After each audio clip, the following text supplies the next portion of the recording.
po sa inyong lahat ulit mga kababayan. Di po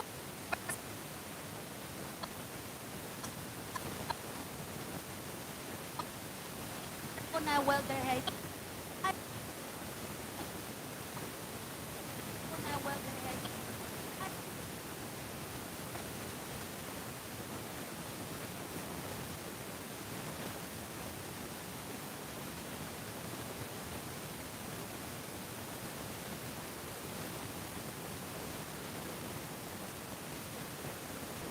Still lalakyan. Empowering entrepreneurs to partnership is not just only individual. It's economic acceleration. So I hope you disseminate this information to us.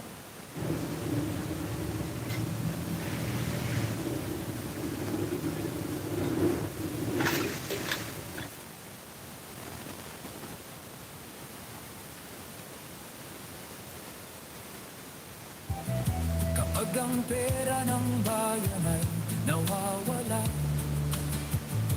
nakakalungkot na tila pangkaraniwan. Ang mga balitang may bahid ng katiwalian, habang ang mga batay nangangarap pa rin ng mas magandang bukas para sa darating na henerasyon. Ano ang dapat kong gawin, bayan ko? Kung ako'y malayo sa piling mo, karaniwang tao lamang, walang kapangyarihan, ngunit may pusong nagmamahal sa inang bayan. Kaya awitin ang aking panawagan, buksan natin ang isip at damdamin ng mamamayan. Kapag ang katotohanan ay ating nakikita, sama-sama tayong kikilos para sa pagbabago. Hindi man hawak ang timon ng gobyerno,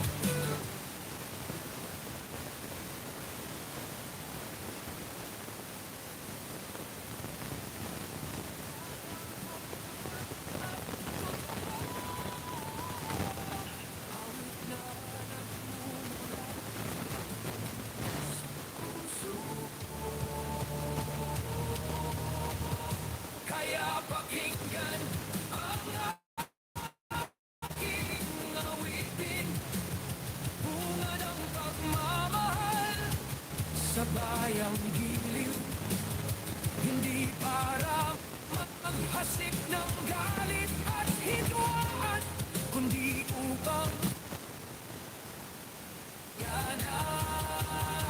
Bayan ko, huwag kang susuko sa bawat Pilipinong may malasakit sa iyo. Hanggat may umaawit para sa katotohanan, may pag-asa pa ang ating inang bayan. Tahimik lang akong nagmamasa,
hagate, inialay ang buhay para sa kalayaan upang mamulat ang isip ng sambayanan. Ngunit hanggang ngayon ay may tanong pa rin, bakit tila hirap pa rin marinig ang daing habang ang ilan ay busog sa kapangyarihan, ang karaniwang tao'y naghihintay ng katarungan.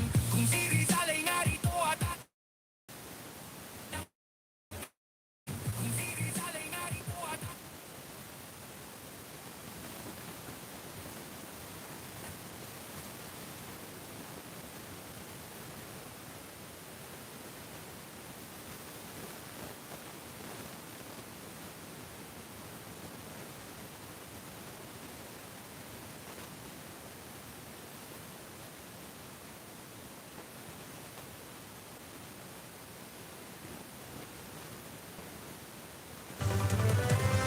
Yun. At maliwag naman yung Mensahe. statement, mensahe. Kaya Sam, isa-isay nga natin yung mga sinabi ng kapatid na Arnel. Mhm.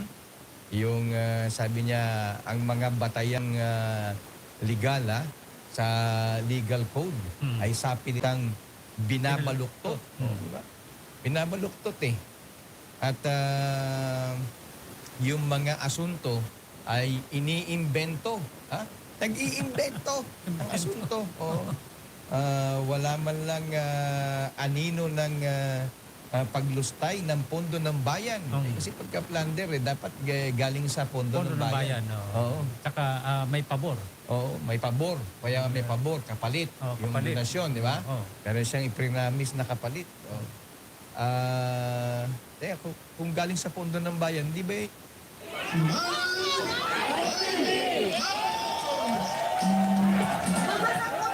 Sa inyong lahat, mga kapatid, mga kababayan, mga kapwa Pilipino. Pilit akong humabol kasi hindi ko kayang hindi kayo samahan para isigaw sa buong mundo, we are one! We are one! We are one! Talaga naman! Uuwi! Walang natutunan pinadala ng langit. Walang uwian ito. Kasuklam-suklam ang gobyernong manhid. Manhid! At walang pakialam sa hirap ng ating mga magsasaka at mangingisda, mga sektor na nagpapakain sa atin na halos walang makain, gutom ang mga pamilya. Wala silang pakialam.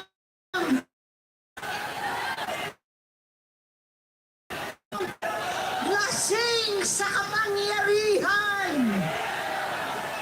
Sadyang pipiliin pa bumiyahe, makihalubilo sa Canada, sa mga dayuhan sa Amerika, habang ang Pilipino ay nagdurusa sa gasulinang hindi abot kaya, pagkain ginintuan at napakahirap na buhay. Wala silang pakialam.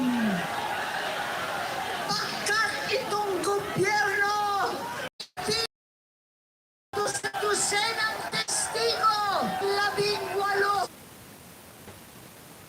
18.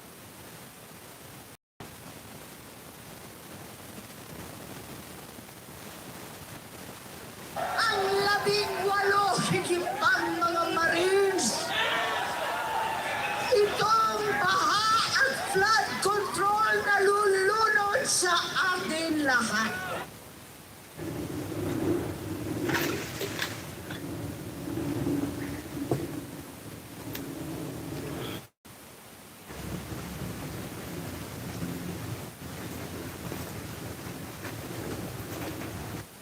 Disseminate this information to other MSLPs who know.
bayan. Ano ang gagawin mo? Manunood na lang ba habang lumalala ito sa bawat boto, salita at mabuting gawain? Nag-uumpisa ang pagbabago ating hihilingin. Hindi sapat ang klamo sa tabi-tabi kung walang pagkilos para sa amin imitingiti. Kapag nagkaisa ang tinig ng sambayanan, walang sino mang makapipigil sa pagbabago ng bayan. Gayahin ang tapang, huwag matakot magsalita para sa tama at laban sa katiwalian. Tayo'y magkaisa, sama-samang kikilos sa liwanag ng pag-asa. Hindi nalulunod.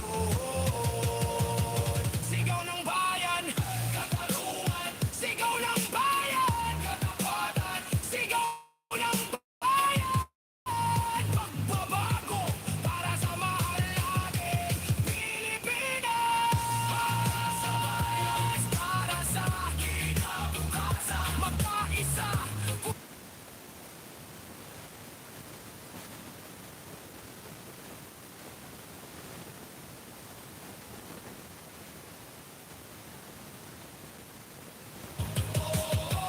Panahon na para sa pagbabago.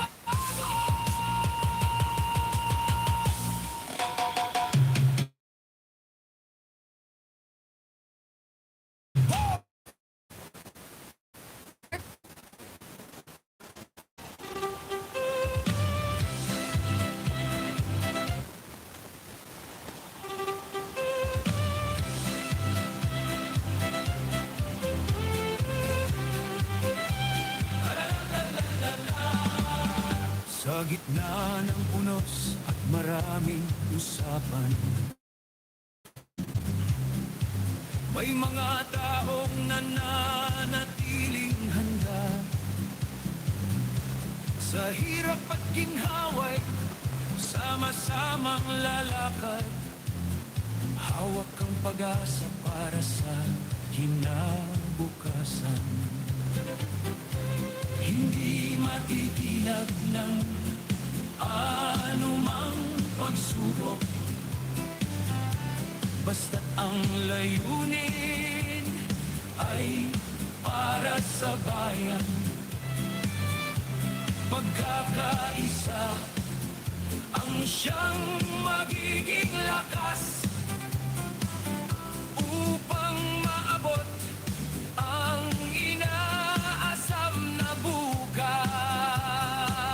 Kasama si VP Sara, taas noong lalaban para sa pangarap ng bawat mamamayan. Sa tibay ng loob at tapat na hangarin, magtutulungan, huwag nang mag-away. Ng lahat ang alay, kasama si VP Sara sa ladas na tatahakin. Pagmamahal sa bayan ang ating aawitin. Maraming tinig ang may kanya-kanyang salaysay, ngunit ang bayan ang dapat nagagabay. Kung may respeto at pagkakabuklod, mas matatag ang ating mga buklod.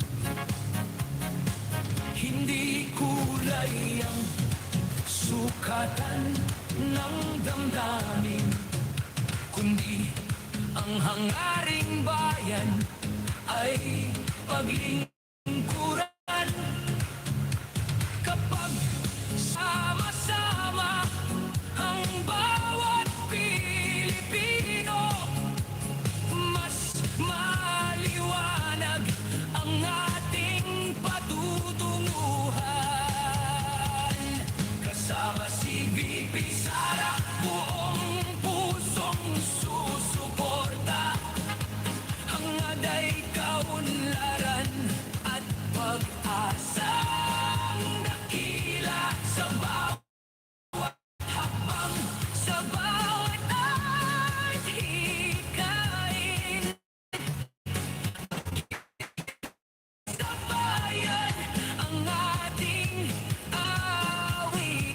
magkaisa, magmahal.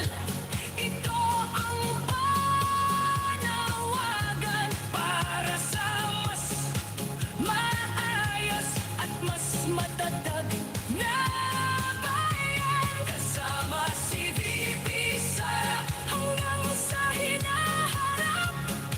Pagkakaisa, pag-asa,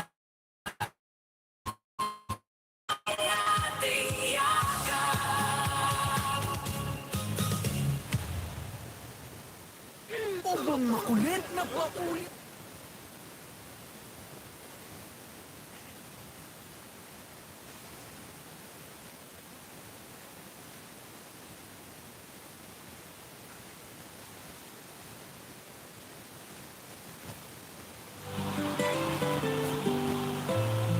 Sa bawat pisong ating binabayaran, pawis at dugo ng bawat mamamayan. Ngunit bakit tila walang patutunguhan sa bulsa ng ilan napupunta ang kaban? Mga kalsadang agad nasisira, mga tulay na di man lang tumatagal, habang ang bayan ay naghihirap. Kung sa yaman ay nagpapasa, hanggang kailan nanahimik?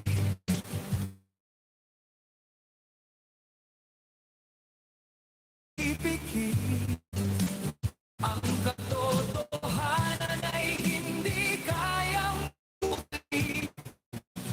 Darating ang araw na pananapin ng may sala. Bangon bayan, huwag nang matakot. Ang tinig natin ay di mabubusalan. Ang salapi ng tao'y dapat ingatan, hindi nakawin ng sino mang may kapangyarihan. Bangon bayan, sama-samang isigaw, ay dapat nang sa tapat na puso at pag-aisa. Pag-asa ng bukas ay ating makakamtan. Hindi kulay ang ating laban, hindi pangalan ng sino mang tao, kundi dangal ng ating bayan at kinabukasan ng bawat Pilipino. Kapag ang batas ay patas sa lahat at ang hustisya'y hindi nabibili, masisilayan ang bagong umaga na walang takot at walang pandaraya. Hindi kami titigil sa ng katotohanan para sa sambayanan. Ay na may kapangyarihan kapag nagkaisa, isang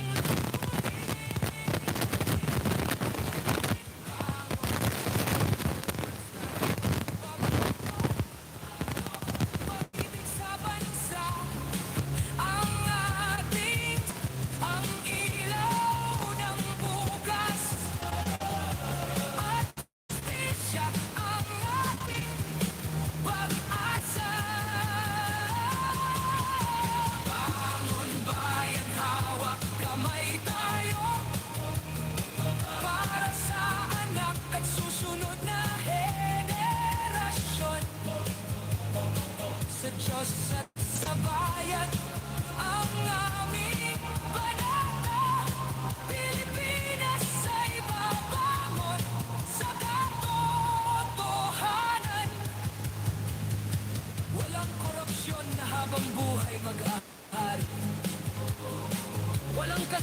hiningang di mabubunyag.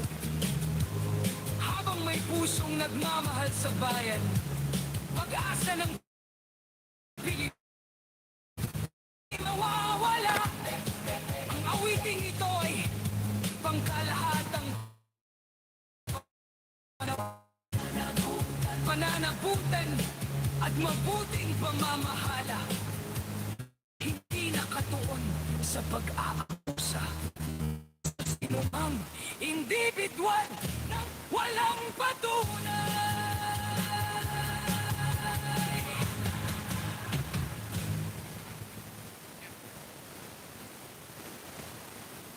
Ang bubungay. Iba na, kaya ang song na...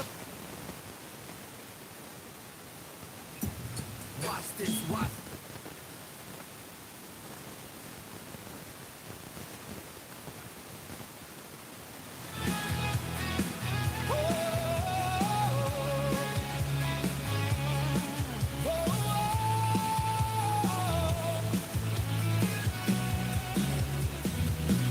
Sa bulwagan ng kapangyarihan, may mga tanong na naghihintay. Yung na nais mabuksan para sa bayan at kinabukasan. May mga tinig na nagsasabing huwag itago ang katotohanan. Kahit sino dapat igang katarungan. Hindi kayang takpan ng dilim ang liwanag ng tunay. Hangarin kung may sala, dapat managot sa dasat sa taong naglilingkod. Katotohanan tatakpan kahit gaano pa kalakas ang harang. Ang bayan ay may matang nakamasid sa bawat lihim na pilit ikinukubli. Walang sino man ang higit sa batas. Dangal ng bayan ay dapat iligtas sa pagkakaisa ng bawat mamamayan. Katotohanan ang siyang mananaig kailanman. Hindi ito laban ng isang tao, kundi panawagan ng sambayanan. Ang pondo ng bayan ay banal, dapat gamitin sa tamang dahilan. Ang bawat tanong ay may kasagutan, ang bawat sugat ay may lunas. Kung may tapang na harapin ang tama, pag-asa ng bayan ay muling sisikat. Takot, walang pag-aalinlangan, basta't ang puso'y para sa bayan. Ang bukas ay ating aabutin, kung katotohanan ang ating pipiliin. Katotohanan ay hindi matatakpan, hindi mabibili ng anumang yaman. Sa bawat Pilipinong nagmamahal, ang bayan ay muling babangon at lalaban. Sa huling liwanag, ang mananaig, at ang bayan ang siyang magwawagi. Katotohanan, hustisya't dangal.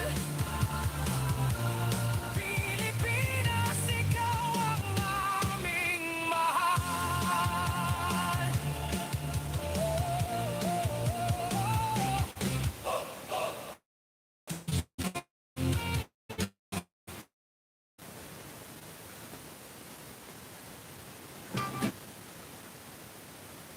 Mas...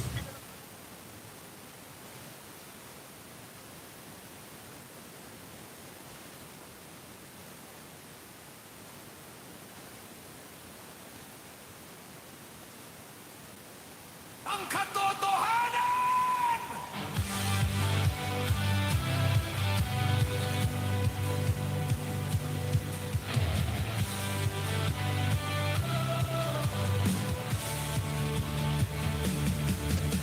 gitna ng unos at ingay ng laban, may mga tinig na hindi natitinag. Kahit hawak nila ang lakas at trono, may pusong handang tumindig para sa tama. Hindi lahat ng malakas ay hindi lahat ng tahimik ay talo. Sa bawat hakbang ng ating paglalakbay, katotohanan ang aming sandata. Nasa kanila ang kapangyarihan, ngunit hindi ang tahanan. Hindi mabibili, hindi matatakpan. Kahit gaano kalakas ang hangin, ang liwanag ay muling sisikat.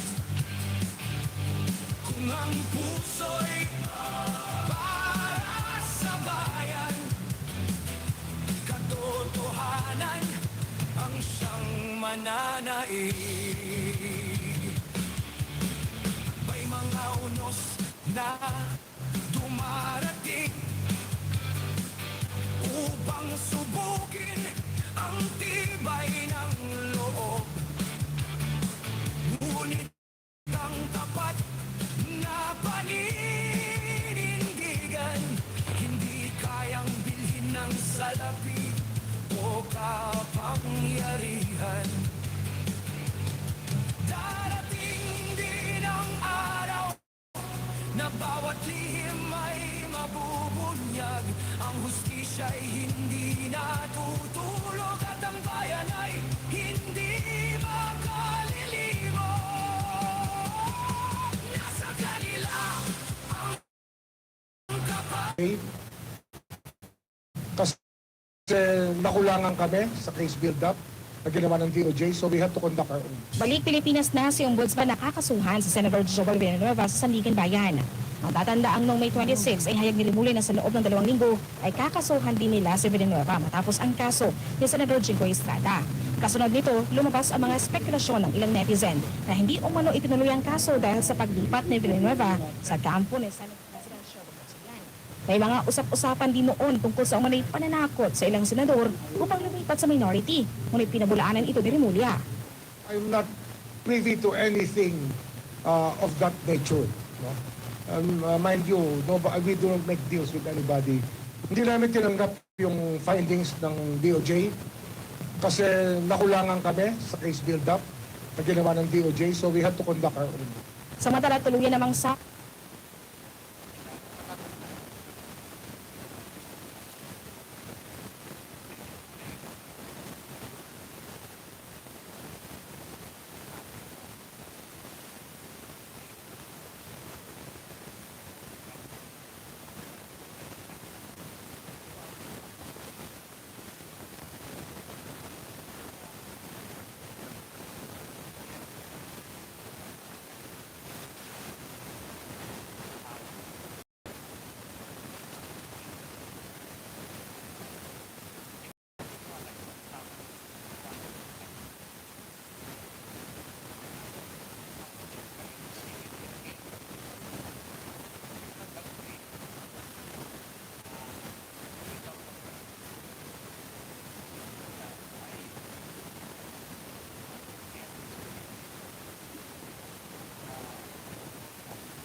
sampahan ng ombudsman ng plunder case sa Senador Rodante Marcoleta. Gawin ng umuling natanggap nitong 75 million na campaign donation noong 2025 elections. Nakatakdang isampang kaso ngayong linggo.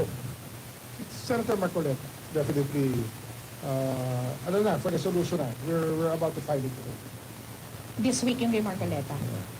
Kasama rin sa kaso ang tatlo nitong naging campaign donors, kabilang si dating Congressman Mike Defensor. Kasama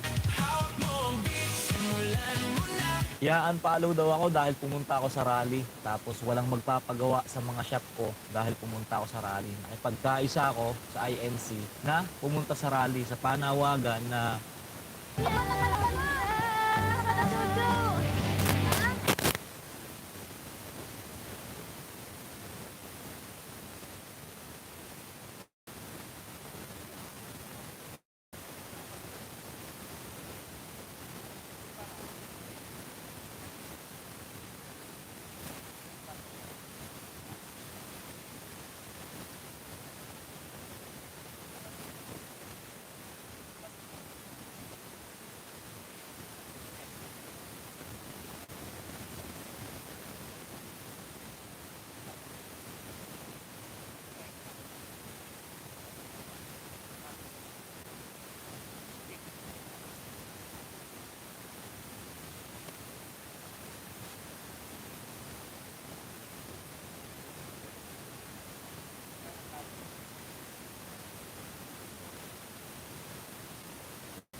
kampanya ng mga politiko mula sa personal nilang pera at direktang nakinabang eventually ng posisyon sa gobyerno.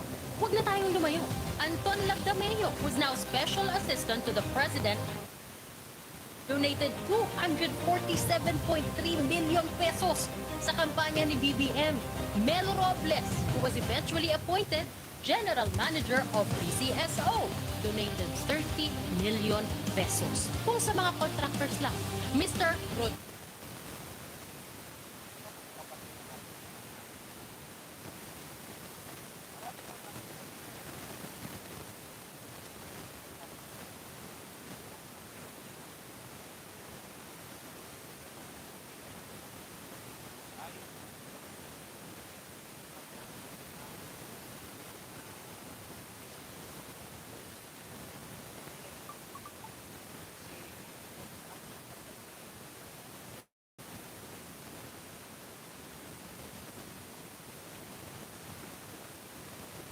Construction donated.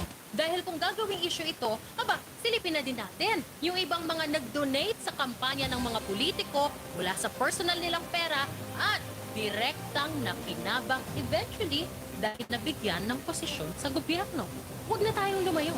Anton Lagdameo, who's now Special Assistant to the President, donated 247.3 million pesos.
sa kampanya ni BBM.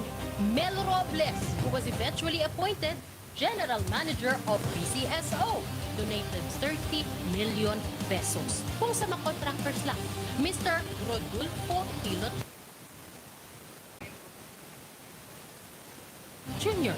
of Rudel Construction and Enterprises Incorporated donated 20 million pesos sa presidential campaign ni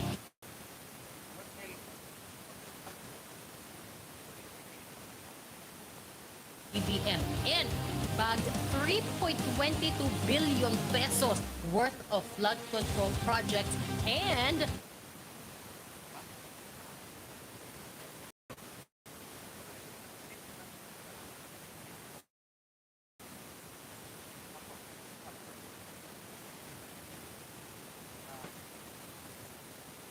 close to 10.78 billion pesos for a total of 220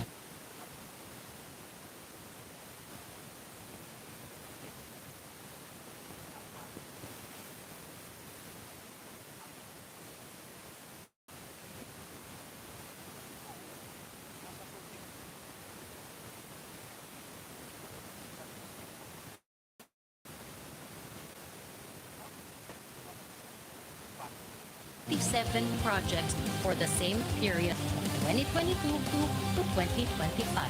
Mr. Jonathan Quirante of Quirante Construction donated 1 million pesos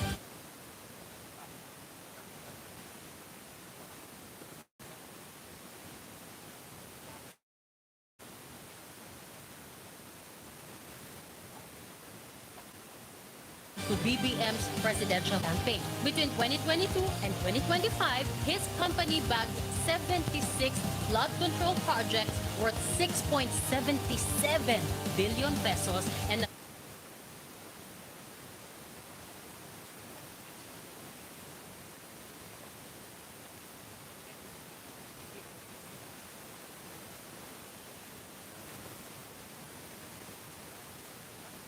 an overall total of 185 projects worth 12.58 billion pesos. Jonathan is the nephew of Mr. Alan Quirante of QM Builders na kasama sa top 5 flood control contractors.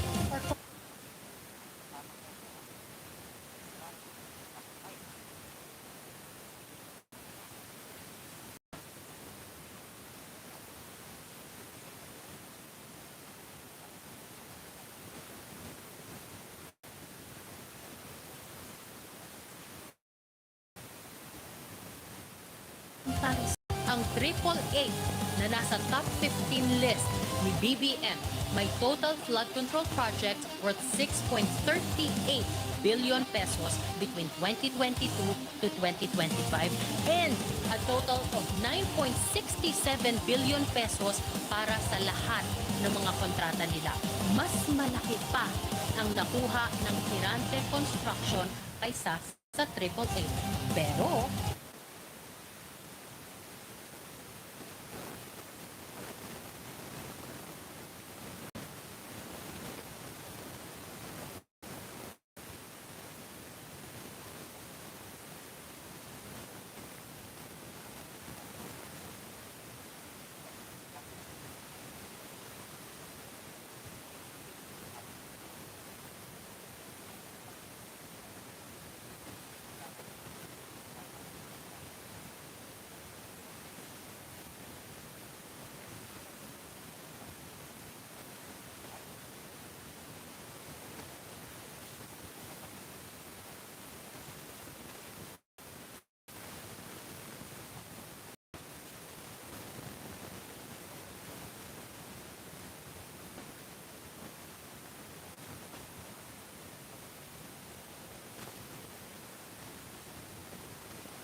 wala sa top 15.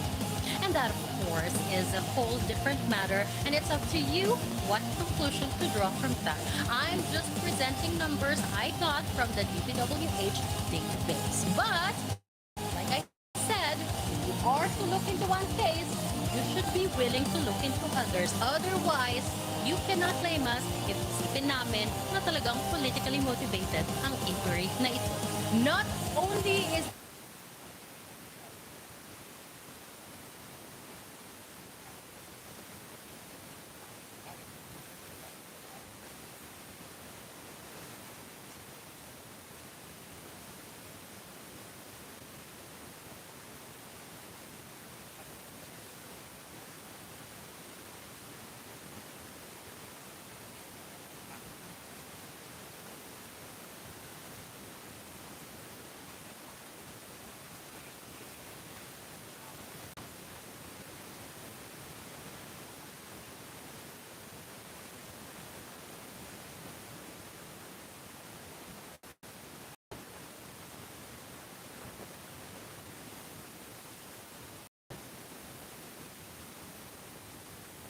there nothing legally stopping Escudero's team from accepting the donation, he also declared it in his statement of contributions and expenditures. O kasi, doon pa lang natanggal na yung element ng mali siya sa pagtanggap ng donation.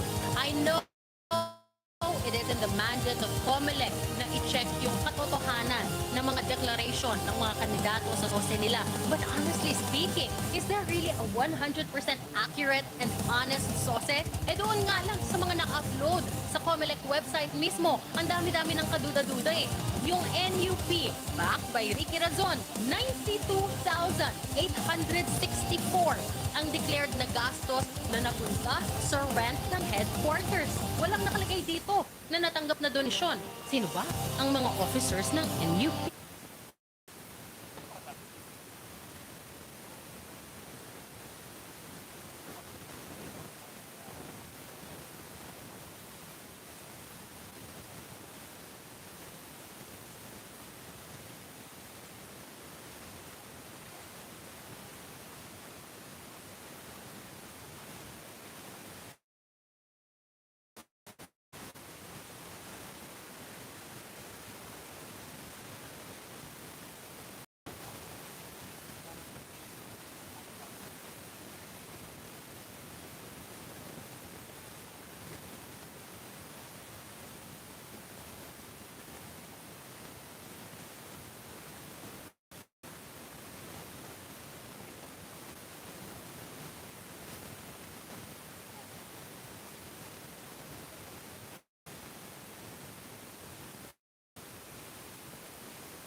Ronaldo Puno, Romeo Ako, and Christine Boying Remulla na ngayon ay ating ombudsman. I mean,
Baka naman, di ba? May attachment na kasama yung source na yan. I don't know. This is just what's on the website of COMELEC at pinapakita ko lang kung ano yung nakuha natin. Liberal Party, 2.85 million pesos ang tinanggap na cash contribution. 12,500 pesos in kind. Ang total na ginastos, 2.85 million pesos. Kiko Pangilinan sa Senado. Mamamayang liberal sa Kongreso. Amazing. Talo pa sila ng kabataan.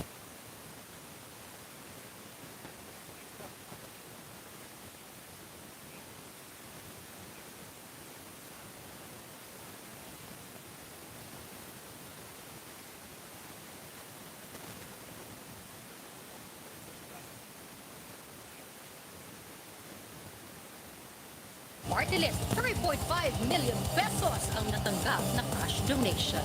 Diba? Wag ka! Ang Akbayan, founded by the most reputable political analyst today, ang napakagwapong si Ronald Dimas, listed here as a political party, not a party list, walang natanggap na donation.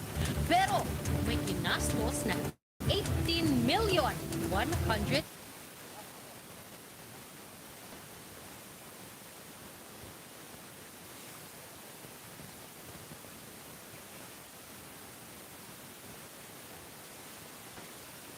88,000 pesos. Again, ito lang ang naka-upload sa COMELEC website. Baka naman may mga attachment pa yan na hindi natin alam. But I don't see why it won't get reflected here. Yung mga donation na natanggap nila. But at this point, who even cares anymore? Eh nung 2010 na, may nalista silang donor na patay na. Barangay chairman daw na nag-donate ng 500,000 pesos. Really? Na-question ba sila?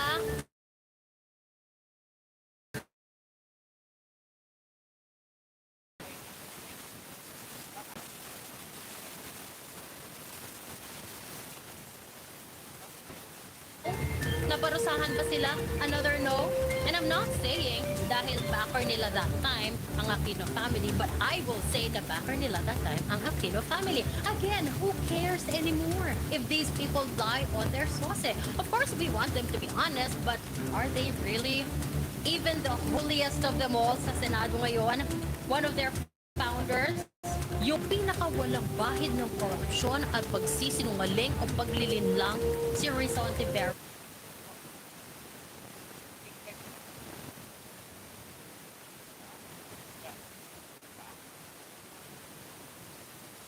Has filed a questionable sauce maybe at least once in her life. And it was reported in detail by no less than PCIG. In 2009 daw, she declared a net 4.9 million pesos with only 140,000 pesos in cash.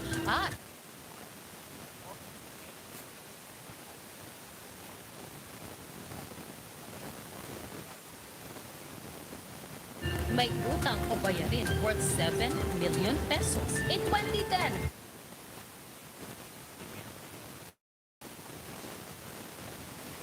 Nung tumakbo siyang senador, she said she spent 2.4 million of her own money sa kampanya.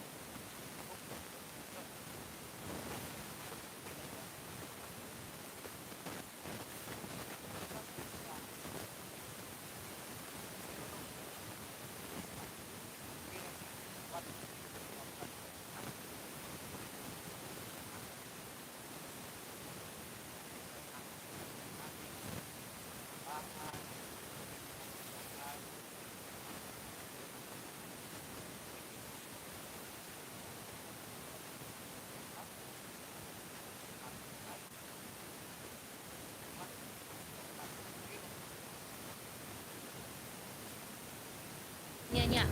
So, sabihin, 2.5 million pesos na dapat ang net worth niya. Between 2010 and 2020,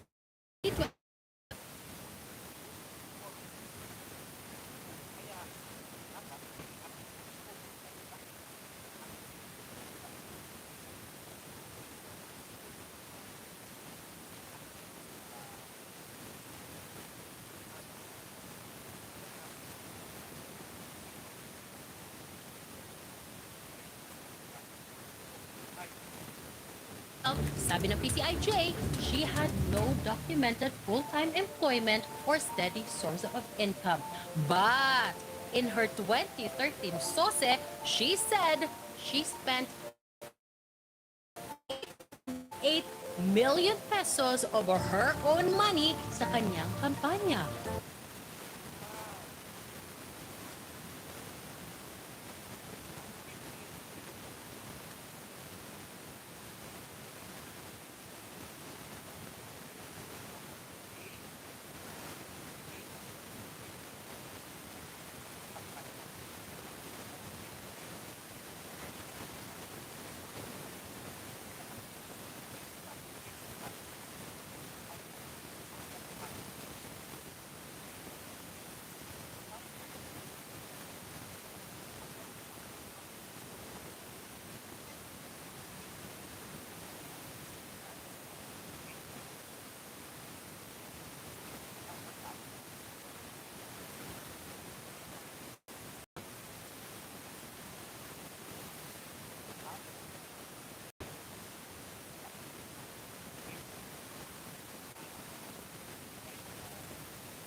Ibig sabihin, somehow, nakapagod siya ng 5.5 million pesos more than her remaining assets from 2010 without any visible income source.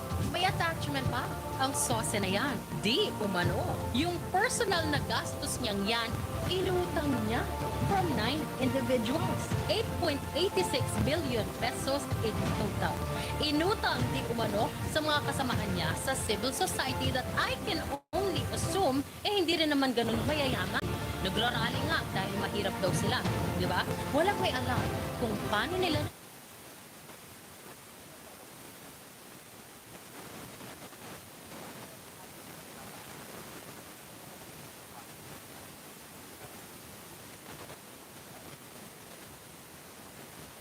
afford magpautang kay Risa. Dalawa pa daw doon, graduate students na wala namang full-time jobs. Baka naman kasi ganyan lang nila talaga kamahal.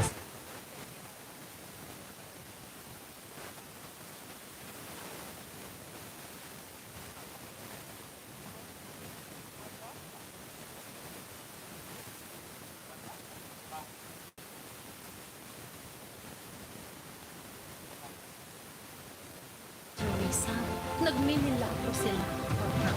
At partida pa, single mom siya niyan with 4 children at sinudol niya talaga ang umutang ng 8.8 million pesos para sa kanyang kampanya. And why not? Baka sakaling manalo na, right? And the rest is history. I mean, look at her now. 11 years later, 11 years after niyang mangutang ng 8.8 million pesos, she is now worth 18.99 million pesos. So yeah.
time and resources on various sources ng mga politiko because